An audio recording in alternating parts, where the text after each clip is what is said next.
To start. So the idea of this one-day topic is, and I do like a good slogan. So I've been, for me, if I find a good slogan, then the course can sort of unravel itself from the basis of that idea. So for this time, I sort of thought, in application to myself, the idea of make the switch, make the switch. Meaning it's sort of somehow being able to switch between one mental state and another, and a different mental state. Particularly if I look at myself and I see that some way of thinking or behaviour or apprehension, if I see that it's actually a little bit destructive of my happiness or my state of mind, then to be able to see that and somehow make a switch, right? So that's the general theme of today. And so I think we can go sort of step back a little bit from the actual making the switch to, first of all, accepting change. So change. If we think change, we have an aspiration for things to change. If we wake up one morning and we say, look, I really want things to change in my life. It's time for something to change in my life. So we have a desire for change. And also, whether we like it or not, sometimes change is sort of thrust upon us. As we age or as circumstances around us change, people come in and go out of our lives, and so we are both subjected to change, but also within ourselves we have the wish for change, and so I think this is related to our innate wish for happiness and our innate wish to be free from suffering. This is something really innate within us, a deep-seated wish for happiness and a deep-seated wish to be free from suffering. And so we naturally want change. We want change moving towards happiness, and we want change moving away from suffering. So there's these different factors that impact on us. One, the changes that we want to make, and then changes that we become subjected to, which we then deal with to varying degrees of success. So every living being, whether it's an ant or a human being, adapts to change and tries to find the best solution to change, tries to find the best path to happiness or the best outcome for themselves. So, and I think all of us are in that same, whether it's an ant or a human, we're in the same boat in that we encounter change in our environment, change in our personalities, change in our surrounding friends and even enemies, or change in our circumstances. So we all then, every living being, then has a mechanism to deal with change. We have some sort of mechanism to deal with change. And so, as I've been talking in the Monday nights this month, our interaction with the world is through the senses, through taste, touch, sound, smell, tactile. This is the way we actually interact with the world. What we experience is through those senses. And if we came into the world with absolutely no philosophical baggage, no religions, no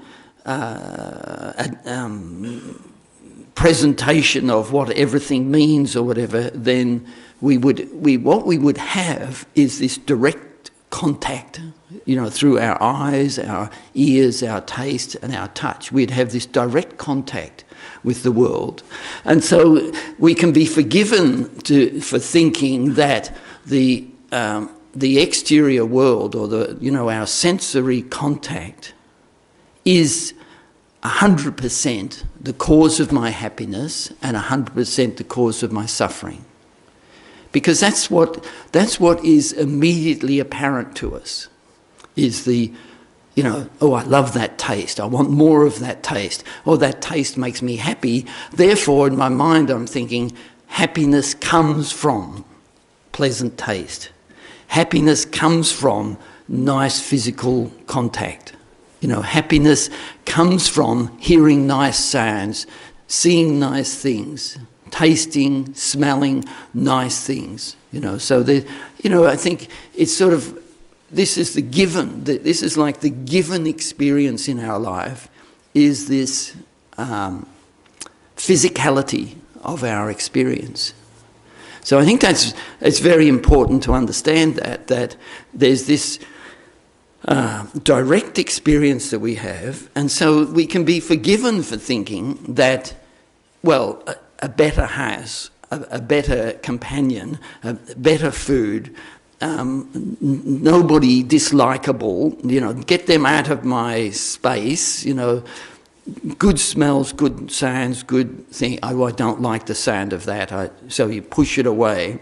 So that process that we engage in is understandable because of the dominance of this sensory, this sensory experience. And it's good to try to understand that, how the sensory experiences sort of become the obvious dominance of our behaviour. So the reality, though, is that even without any philosophical explanation, we can see that there is some physical contact, and there is some pleasure. Let's call it pleasure from the physical contact. But there's also our mental experience. That our mental experience, happiness itself is a mental experience. Okay, it's a mental experience. And we might think that this great cup of coffee that I had, the actual physicality of the cup of coffee, that the physicality of the cup of coffee and the contact with my taste, that is the cause of happiness. But if we check our experience, we can see that the fact that there is no guarantee in that physical contact with the taste, the fact that if I'm in a bad mood, let's say if I'm in an unhappy or a bad mood, a disturbed mood, then the coffee does not have the power to overcome my mental state. That the perfect companion who maybe is very kind to you and physically engaging with you, that if your state of mind is an unhappy state of mind, even the perfect companion does not have the power to override your mental unhappiness. So I think we all have the ability to reflect on our life experience and see whether, even though this physical contact, the sensory experience that we have does seem so direct. If I hear a pleasant sound, or if I hear an unpleasant sound, my mental state is not necessarily dictated by that contact. And that's a really important realization to come to, because of the sensory input, we have this we sort of have a certainty that we might think, if I can manipulate my world so that I only hear pleasant things, I only see beautiful objects, I only taste nice food, I only smell beautiful smells, that I can physically banish all of the unpleasant things, then I will guarantee myself happiness. So this is something really to check. And, you know, as I think as anybody gets older, they start to realise that you can have all the wealth in the world, you make all this effort to have pleasant companions, beautiful companions, but you can still find yourself completely dissatisfied. And so the first question, I think the first switch is based on this understanding that my happiness and my freedom from suffering is not 100% a physical interaction. You know, it's not absolute, you know, even though it appears to us that the interaction with the sensory world is the source of happiness, to come to an understanding that even though it appears as though beautiful objects, beautiful tastes, beautiful sounds make me happy, that is not the full picture. So, in a way, this understanding comes in the face of our physical experience, because there is some, like Geshe-Doga was saying the other week, that we have this contact, and that moment of contact, or that moment, there's this appearance of happiness, of satisfaction from that contact. And so we get, I wouldn't say that we are deceived by the physical world, but we have given it a lot more responsibility for our happiness than it actually deserves. So we need to work through this to fully understand that besides the physical happiness, the physical interaction that we have in life, there is a mental happiness. There is a mental happiness as well.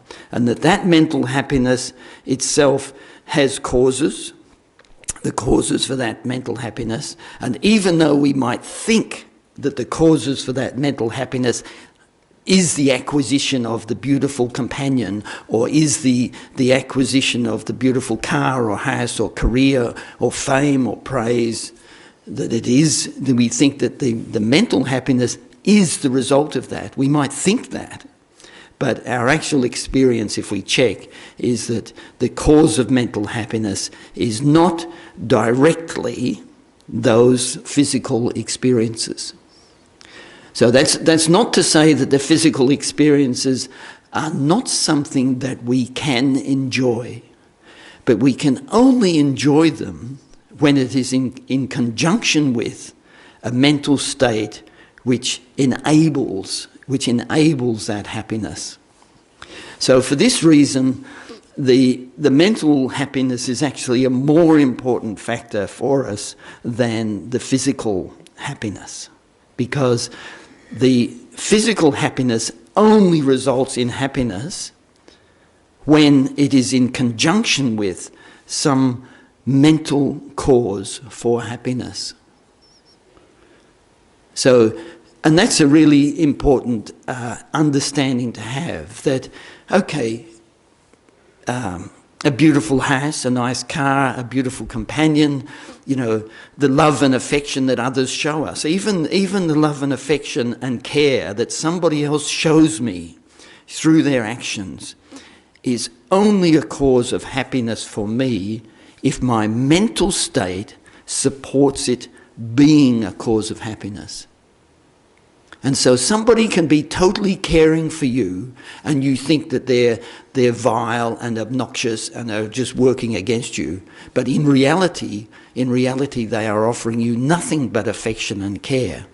But our mental state can be such that we can actually destroy that care and affection that somebody else is offering us. And instead of seeing it as a cause of happiness, we actually see it as a cause of annoyance.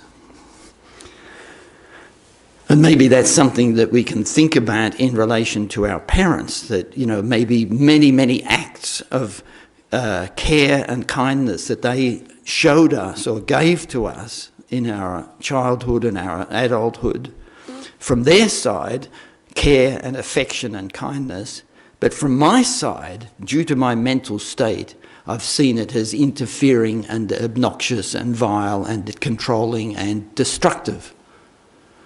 So when we think about that circumstance, we can start to see that it's actually my mental power can completely override the facts of the world. That it's my mental power is the real issue in my life. My mental behaviour, my mental experience, and my mental state is really the most important and powerful factor. So I think, in terms of the topic, this for me is probably the single most important step is to take a responsibility that in viewing my mental state, my mental activity, my attitudes, my prejudices, my habituations, my aspirations, all of these mental characteristics are far more important than my manipulation of the world to have a nice building, a nice environment, the right temperature, the right lighting, the right sounds, the right everything, the physicality. So we have the ability and the power to control the physicality quite well. We can send a man to the moon, we can build a bridge across the thing, we can do it, if we're lucky, we can do a train to the airport, we can do all these things, we can do the physical things. But far more important individually is our mental state. If we start from the point of view that I, so that me, that sensation or the feeling, the identification of me, I want to be happy, I want to be free from suffering, something very innate and basic in our life experience. And so, for that reason, I would say, I'd make the assertion that I get angry because I want to be happy. I get lustful, I have pride, I have desire and attachment, I have grasping, I have dullness and stupidity because I want to be happy. That I think that wealth, acquiring lots and lots of wealth, surrounding myself and all that, is a cause of happiness. And so, for me, and so then I engage in that. I engage in those activities. I engage in grasping and holding things, miserliness and acquisitiveness. And I engage in competitiveness and arrogance and superiority and exaggerated pride because I want to be happy. So it's important to understand that I engage in anger because I want to be happy. Because I think that if I push this person away, humiliate them, insult them, drive them out of my sphere, I will be happy. So this is the attributing the cause entirely to the physical world, entirely to the external world, and not understanding the role of your own thinking and your own attitudes in your happiness. This is a really, really key point that, you know, like for me, and I guess this is why I express it this way, because, you know, I am totally enamoured with the physical world. You know, my eyes are totally enamoured with the appearance of beautiful objects. But that seduction of the sensory experiences, at some point to come to realise that it has not and cannot produce the happiness that I really want unless I can create the cause for mental happiness in conjunction with that experience, and even in despite of that experience. So the mental happiness is possible. One, firstly, in conjunction with good experiences, good circumstances, mental happiness is possible if the mind cooperates. So there's two things to understand here. In Australia, we have relatively excellent conditions. You know, you might be hard-pressed to find a society or a place with better circumstances. Okay, so let's say we have excellent circumstances. Whether I am happy or not is dependent on my mind, because we have to admit, you know, the physical circumstances are very good and relatively are maybe unsurpassed in this world, in this earth. You know, I think you'd be hard-pressed to point out anywhere that is a whole step better than let's say, Melbourne, Brighton, here in this room. So, my mental happiness may or may not come about, even though I have these perfect conditions. And so you have to think, why is it that my mental happiness does not come about when I have such perfect conditions? And so the point of thinking like this is to come to the understanding that actually mental happiness itself has to be understood. What are the causes of mental happiness and what are the obstructions to mental happiness? Because we've gone through life thinking that the sensory experiences and obtaining a really good external environment is going to guarantee me happiness. But the reality is that even in the face of really good external conditions and friends and peacefulness and beautiful companions and parents who loved and cherished and showed affection, that even in the face of all of those perfect circumstances, I have managed to still be dissatisfied. You know, like it's an extraordinary thing. So to understand how your mental state is a really key factor. So in terms of the topic, you know, make the switch. So despite what some people were saying to me, you're talking about gender transition, you know, that's what that's what make the switch means in their language. And I'm thinking, no, I'm not talking about gender transition.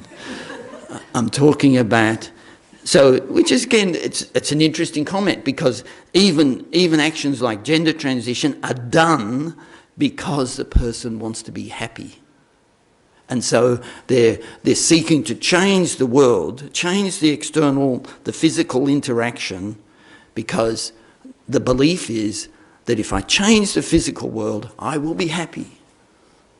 So that same thing applies to all of us.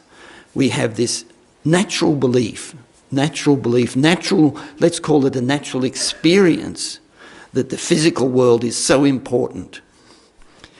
But the reality is that our mental experience is absolutely key and important for even for the perfect physical world to give me happiness. It is my mental state that will determine whether it can do that or not. So that's something to sort of reinforce every day, because like I was saying, for myself, I'm seduced by the sensory world. I am seduced by the physical world. You know, you go on a holiday to a beautiful place because you think that the beautiful place will give you happiness. You know, you spend $5,000 going somewhere, a lot of effort. You might work all year to save the money up. You have 2 weeks off. You spend a lot of money. You go to a place. I want to see it. I want to see the hanging gardens of beautiful place, land, whatever. I want to see the Grand Canyon. I want to see Mount Everest. I want to see Disneyland, because it will make me happy. And so we put in a whole year's effort. We go to a lot of difficulty. We sit in one chair for 20 hours, you're rubbing shoulders with somebody and you're trying to say to yourself, this is happiness. This is I've worked all year for this. I'm going to enjoy it, So, and it's that reliance. We are relying on the physical world to give us happiness, but we're not quite seeing that it's actually our mental experience which is absolutely key. First of all, whether we will get happiness from all that effort that we've put in to generate a nice environment.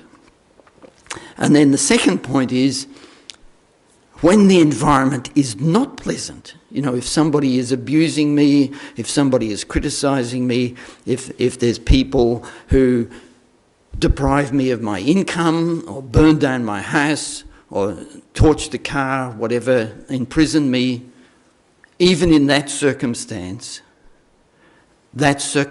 itself will not dictate my unhappiness unless my mind cooperates and creates the mental unhappiness in relation to that experience. So there's those two things to understand. Circumstances are perfect. Whether I'm happy or not is dependent on my mind. Circumstances are terrible. Whether I'm happy or not, whether I'm unhappy or not, is dependent on my mind. Very, really important points. And it's something that, we have to work at every minute of the day to understand that relationship, because like I say, we are so seduced by this so-called truth that by rearranging my world, ditching one person, getting a new partner, ditching a car, getting a new car, trying to get fame, nicer suburb, better house, better conditions, seeking praise, posting stuff to get likes, happiness. We're seeking happiness all the time. But we are failing to see the role of the mental state as being the actual real area for working for happiness and freedom from suffering.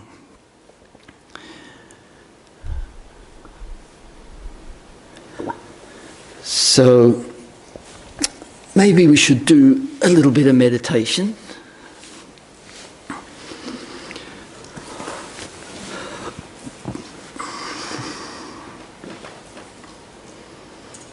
Is there anybody here who's never meditated before? I think there's quite a few new people.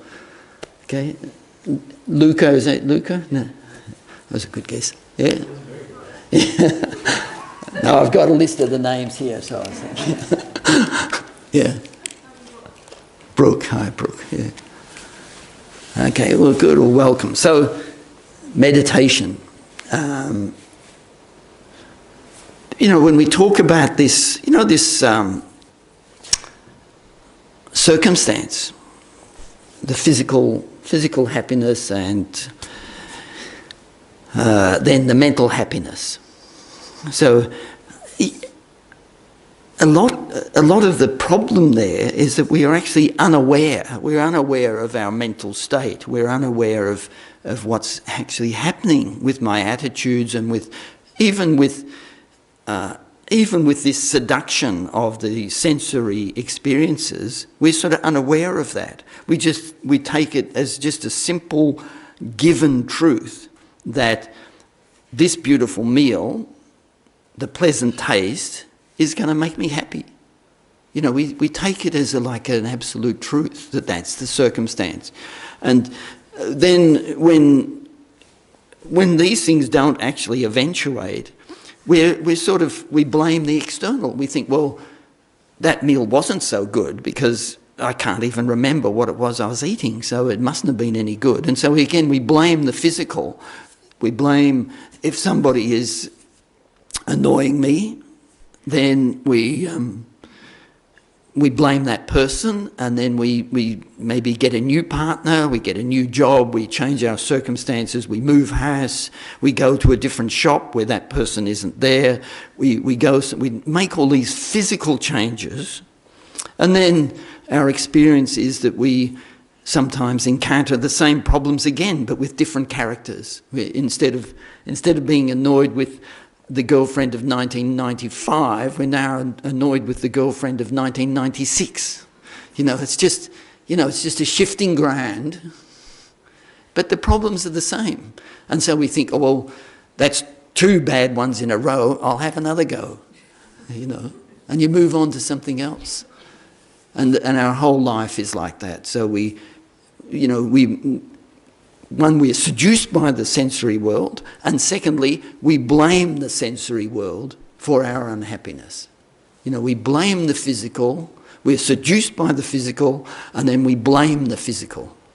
And it's because we've never really understood the role of our own mental state in whether we are happy or not. So meditation is a key activity to start to understand. So from meditation we can start to understand how the mind is actually working. And secondly, by the discipline of meditation, we can start to gain some control over the mind. So we can get some stability and some focus into the mind, and as a result of that we can have an improvement in our awareness. We can start to improve our awareness so that in a conflict situation, we can start to see that I'm unhappy at the moment because my mind is dominated by anger. In that moment, in the actual moment, you can see that I am disturbed, distressed, fired up, my body is tense, my physical situation is disturbing, and my mind is disturbed. And the reason for that is because my mind is angry. So we're shifting the cause from the annoying person, the physical experience, and we may validly say that person is abusing me or annoying me or hurting me, but we're then also identifying that in my mind at this moment is the mind of anger, and it is actually the mind of anger itself that is disturbing me. So these 2 things can be occurring, but to identify, have the awareness that at this moment my mind is angry, and it is the anger itself that is disturbing me. So this is understanding the role of the mind in our experience. And so that awareness comes from meditation, being able to train your mind in awareness, in mindfulness. So in the meditation, we will focus on one thing. We're focusing on one thing. And so when we focus on that one thing, we pick an object that does not generate a disturbance in our mind. And so here we pick the breath. We pick the breath as the object. So we focus on the breath coming in and going out, and we keep the focus on the breath. And so it's important to understand that we focus on the breath, and the breath itself is just a neutral object. It's not attractive nor non-attractive. It's not something we are desirous of or hatred towards. It is just a neutral object. So it doesn't generate any emotional response in us. It's just neutrality, just this complete neutral object. So we focus on that, and by focusing on it, we subdue or exclude all other thoughts. We exclude all other thoughts for that period of time. And the point of that is that maybe for the first time in our life, we will stop the endless chatter of our mind just running to all sorts of different things, this endless distracted thinking. So let's focus on the breath, and for us as beginners, it actually requires effort. We have to apply some effort to keep the focus on the breath. So become aware of where your mind is and bring your concentration onto the breath.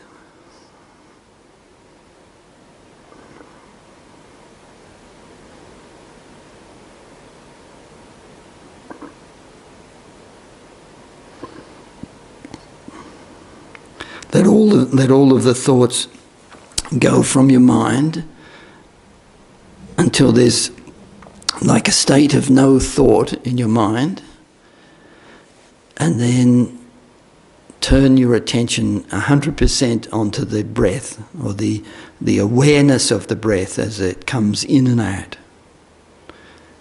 And keep that as your sole focus. So do this for a few minutes.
Just relax your concentration a little bit. So maybe as an experience, what I'd like you to do now is, again, just for a few minutes, we will do an exercise, and here I want you this time not to focus on the breath, okay? So that time I asked you to focus on the breath, and probably you focused on everything else except the breath. So now we'll do an exercise where I'm going to ask you to not focus on the breath, but let your mind be free, and So just to experience what your mind is doing. So try not to follow the various thoughts that come up in your mind, but in a way just watch. What is your mind doing? So I'm asking you not to focus on any particular thing. No subject, just let your mind be itself. And have a little bit of your attention observing that, but try not to follow any of the different thoughts. Try not to embellish or create or build on, but just observe the mind. Okay? Is everybody clear? So I'm not asking you to focus on anything. Just let your mind. So just for a couple of minutes, just let your mind be itself.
So just bring your concentration back to the room again.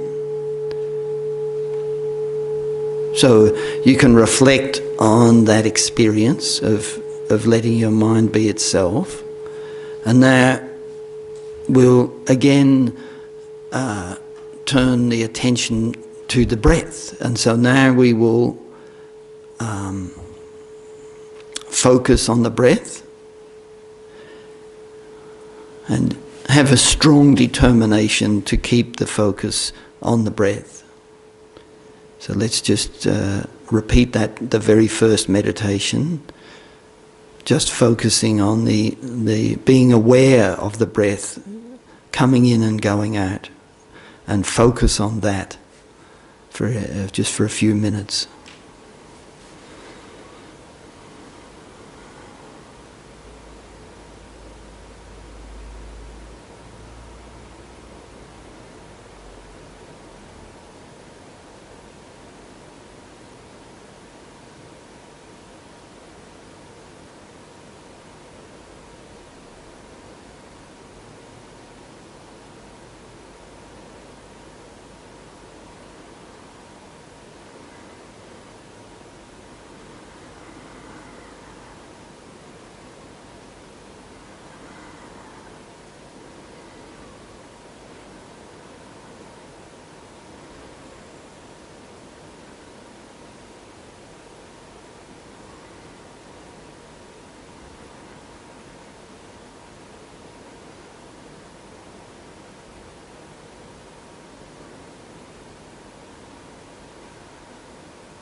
So you can just bring your concentration back to the room.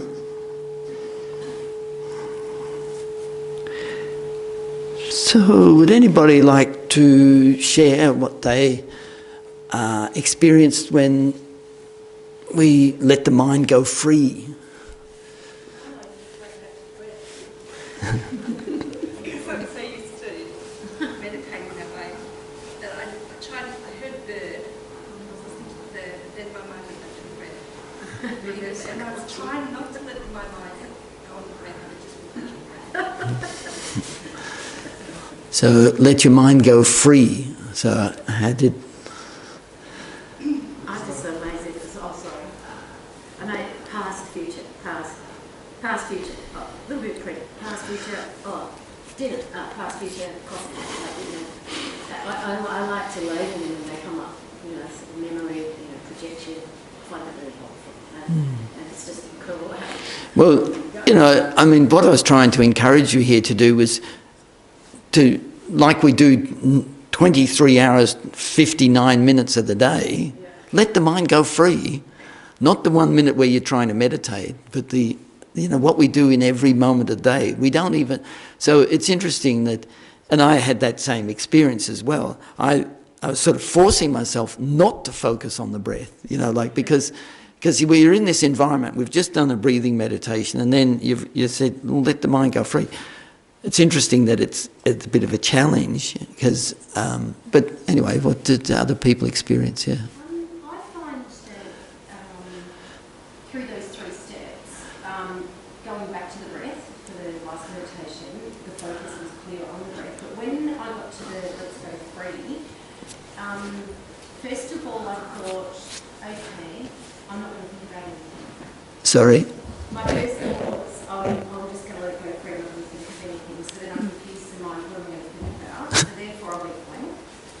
And then until the bird stepped in, and then I just let it drift. And then I found it was quite relaxing to allow the thought pattern to be a thought pattern instead of being sort of tuned up with it.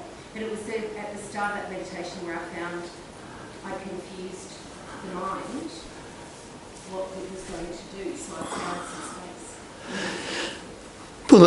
Well, what I was really asking you to do was to do what you do every minute of the day when you're not in a meditational environment. We don't need an instruction all through the day. Let your mind go free, because our mind is free and it's doing whatever it feels like. Yeah, Elvira. Damien said we shouldn't follow any thought, but when we let our mind free, we follow thoughts. We actually follow thoughts, like one after the other. Yeah, so, but I get what I was trying to instruct was, don't try to particularly engage, but see what happens. So like what will happen at 6 o'clock tonight, your mind will be free. It's going to do something. So let it do something and see what it is that it's doing. Yeah, maybe. I found it much more relaxing now, because to be free is not to focus on it. So, for me, I wouldn't experience a free mind during the day. I'd find the experience of mind that's clearly focused and trying to analyse a particular thing or rethink something. So the fact that you said, don't focus on anything, but let the mind go free, I found that really relaxing, and it wasn't as difficult for me as trying to focus on the breath. Okay. All right. So maybe we'll do it later today, and this time I won't. See, what I'm basically wanting you to do is to have your mind in its normal state and observe, right? So I think what you said is really valuable. I've said, let your mind be free and not follow the thought. So, and that if you actually do that, so it's a question of what you mean by free. And I think the conclusion you jumped to was, I want my mind to be free of disturbing engagements. And so you held your mind free of that. Okay, that wasn't my intention in that meditation, and that's why you experienced some real peace and sort of freedom from that, because you actually were holding your mind free of its regular disturbance. So, and that's why it felt good. But my intention was that by letting the mind be free, was for us to do what we normally do, which is just let the mind run everywhere, unrestricted, uncontrolled, just at the whim of whatever thought or experience presents itself to us. So all of the huge range of worldly experience, and then we interact and our mind just goes wild on that distraction. So we'll have another go later today maybe where we to try to experience the way that our mind actually works. So the thing to understand then is that when we do the breathing meditation, we are holding the mind on the breath. And when we do that, we are rejecting, we are subduing, we are diminishing every other thought for that period.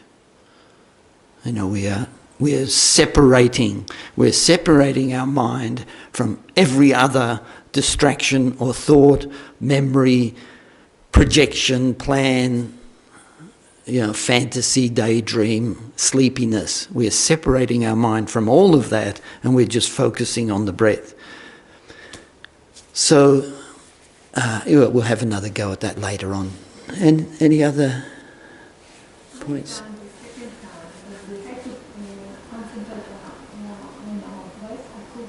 Couldn't. Yeah. Why do you think so? What was your, so in that the second breathing meditation, so what was your mind doing?